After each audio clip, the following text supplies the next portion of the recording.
آج مسجد نبوی شریف میں مکہ مدینہ میں 12ویں شریف ہے. کئی لوگ وہاں جمع ہو کر صبح بہارا مناتے ہیں اور مرحبا کی دھومیں مچاتے ہیں. تو آپ اس بارے میں کیا ارشاد فرماتے ہیں؟ الحمدللہ آج واقعی مکہ مدینہ میں تو 12ویں شب ہے اور بڑا نور برس رہا ہوگا عاشقان رسول کے دلوں پر. الحمدللہ. اور صبح بہارا کی جگہ جگہ مولود بھی ہو رہے ہوتے ہیں.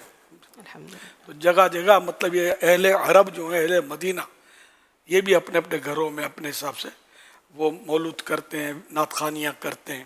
اب صبح بہارا کے وقت مسجد نبوی شریف میں بھی بڑی مرحبا کی دھومیں مچاتے ہیں. مچانے والے وہ شاید ثواب سمجھ کر کرتے ہوں گے ایسا، لیکن مجھے اس میں تھوڑا کلام ہے. دنیا کے مختلف ممالک سے وہاں زائرین جمع ہوتے ہیں. ہمارا یعنی پاکستان کا جیسے انداز ہے تو یہ سب کا وہاں انداز ہوئی ضروری نہیں ہے. تو اب کوئی بیٹھا 2 زانو درود شریف پڑھتا ہوگا، کوئی تلاوت قرآن کرتا ہوگا اس وقت، کوئی فجر کی سنت ادا کر رہا ہوتا ہوگا، تو کوئی اگر رات باقی ہے تو نفلیں پڑھ رہا ہوتا ہوگا. یہ ماحول ہوگا. مسجد نبی شریف کا ماحول میں نے دیکھا ہے نا. اب یہ کہ جب سینکڑوں ہزاروں لوگ منتشر وہاں اپنی اپنی انفرادی عبادت میں مشغول ہوں اور 150 جمع ہو جائیں اور آقا کی آمد مرحبا، مولا کی آمد مرحبا، یہ رکعت بھول گیا، یہ رکوع بھول گیا، میں کیا پڑھ رہا تھا، یہ کیا ہو گیا. یہ مطلب انداز مجھے مطلب سمجھ میں نہیں آتا.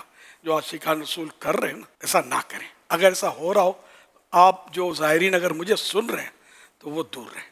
آپ اپنی انفرادی طور وہاں کا ماحول نہیں ہے اس طرح کا. پولیس الگ وہاں ٹینشن میں، انتظامیہ الگ ٹینشن میں. پچھلی بار تو سنا تھا کچھ گرفتاریاں بھی ہوئی تھی، سنا تھا میں نے. کیوں مطلب اپنے آپ کو گرفتاریوں پر پیش کریں اور لوگوں کو بدظن کریں. جو عبادت کرتا ہے وہ بھی پکا سنی ہے، عاشق رسول ایک بات ہے. وہ بھی صبح بہارا منا رہا ہے، اس کو پتہ ہی نہیں ہے صبح بہارا کس کو بولتے ہیں.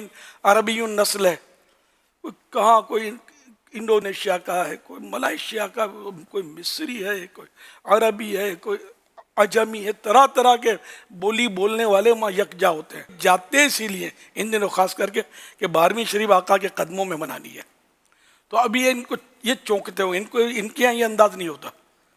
تو ان کو پھر یہ سب مل کر جب آواز اٹھے گی نا تو ان کو تشویش بھی ہوتی ہوگی، کچھ کھچے آ کر کھڑے بھی ہو جاتے ہوں گے، سب مکسچر معاملہ ہوتا ہوگا.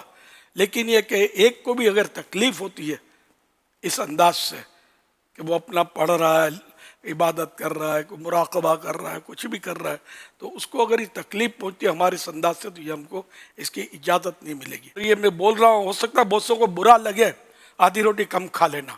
میری بات غلط ہے تو مجھے سمجھا دینا، آئندہ نہیں بولوں گا. سوشل میڈیا پہ ہو نہیں کرنا.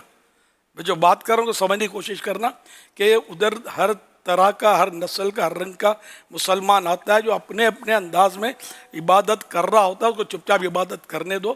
ہم مل کر یہ مرحبا نہ کریں. اب مرحبا کہنا ہے نا، ہم بھی کہتے ہیں. اکیلے کھڑے ہو جاؤ، مرحبا یا مصطفیٰ، مرحبا آقا کی آمد. اب اکیلے کے لوگ کون آپ کو کوئی بولتا ہے یار، ہم کہاں منع کرتے ہیں. تو یہ مل جل کر بلند آواز سے بولنا، کیا یہی صبح بہارا ہے؟ اسلامی بہنوں کیا بنے گا؟ یہ تو اپنے گھروں میں ہی ہوتی ہے صبح بہارا میں. اچھا اب یہ کہ ہم لوگ نعرے، یہاں فیضان مدینہ میں ہوتا ہے ماحول بنا ہوا ہے، نعرے لگتے ہیں صبح بہارا کے وقت، تو یہاں کسی کو تکلیف نہیں ہوتی نا. اندر ہی اندر سب مسجد میں ہو رہا ہے اور ایک ماحول بنا ہوا ہے اور سارے اسی کام کے لیے جمع ہو رہے ہوتے ہیں. تو اس کی ریس نہ کی جائے. مسجد نبوی میں سارے اس کام کے لیے جمع نہیں ہوئے ہوتے ہیں نعرے لگانے.